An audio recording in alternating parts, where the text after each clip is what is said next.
front of me is Xiaomi Redmi Note 12s, and today I would like to show you how you can rename it. Begin by opening Devices Settings.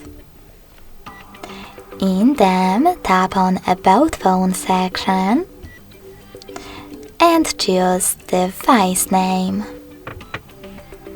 Finally, you can type in wherever you wish to and save your new name by tapping on this check mark at the top right corner. So when I do that, I can see that name of my Xiaomi has changed.